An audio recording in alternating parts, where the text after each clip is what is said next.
জ্বালানি ঘাটতির কারণে যে কোনো সময় বন্ধ হয়ে যেতে পারে সারা দেশের পেট্রোল পাম্প।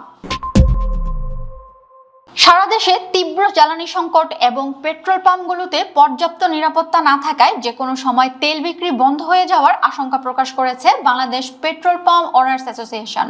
গতকাল রোববার রাতে গণমাধ্যমে পাঠানো এক সংবাদ বিজ্ঞপ্তিতে সংগঠনটি এই চরম উদ্বেগের কথা জানায়। বিজ্ঞপ্তিতে জানানো হয়েছে, বর্তমানে তেল কোম্পানিগুলো থেকে যে পরিমাণ জ্বালানি সরবরাহ করা হচ্ছে তা চাহিদার তুলনায় অত্যন্ত সামান্য। প্রতিদিনের প্রাপ্ত তেল দিয়ে ক্রেতাদের চাহিদা মেটানো সম্ভব হচ্ছে না। ফলে পাম্পগুলোতে তেল নিতে এসে মোটরসাইকেল চালক সহ সাধারণ গ্রাহকরা ঘন্টার পর ঘন্টা লাইনে দাঁড়িয়ে থাকছেন। দীর্ঘ সময় বিরামহীন দায়িত্ব পালন করতে গিয়ে পাম্পের কর্মীরাও শারীরিক ও মানসিকভাবে ভেঙে পড়েছেন। পর্যাপ্ত সরবরাহ না পাওয়ায় যে কোনো মুহূর্তে পাম্পগুলো অচল হয়ে যেতে পারে বলে আশঙ্কা করছে সংগঠনটি। বাংলাদেশ পেট্রোল পাম্প ওনার্স অ্যাসোসিয়েশনের দাবি, জ্বালানি বিপণন ব্যবস্থায় নিরাপত্তার বিষয়টি সরকার ও জেলা প্রশাসন কার্যত উপেক্ষা করছে।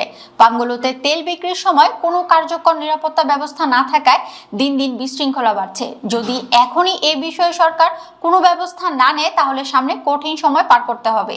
এ বিষয়ে পাম্প মালিকরা জানান, গত ঈদের আগের দিন একটি পাম্পে 10,500 লিটার পেট্রোল ও সমপরিমাণ অকটেন মজুদ থাকলেও অতিরিক্ত চাপ ও বিশৃঙ্খলার কারণে তা মুহূর্তেই শেষ হয়ে যায়।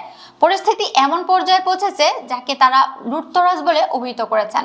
বিজ্ঞপ্তিতে অভিযোগ করা হয়, প্রশাসনের নির্দেশনা মেনে তেল বিক্রি করা হলেও অনেক চালক দিনে 10 বারের মতো তেল নিয়ে বাইরে চড়া দামে বিক্রি করছেন। আবার অনেকেই ট্যাঙ্ক আংশিক পূরণ থাকা সত্ত্বেও বারবার তেল নিতে আসছেন, যার ফলে প্রকৃত প্রয়োজনীয় গ্রাহকরা তেল পাচ্ছেন না। এছাড়া গভীর রাতে সংঘবদ্ধভাবে এসে মব তৈরি করে জোরপূর্বক পাম্প খুলিয়ে তেল নেওয়ার ঘটনাও ঘটছে। বিশেষ করে ঠাকুরগাঁয়ে লাঠিসোঁটা নিয়ে হামলার প্রসঙ্গ টেনে মালিকরা জানান, বর্তমানে পাম্পগুলোতে ন্যূনতম নিরাপত্তা নেই।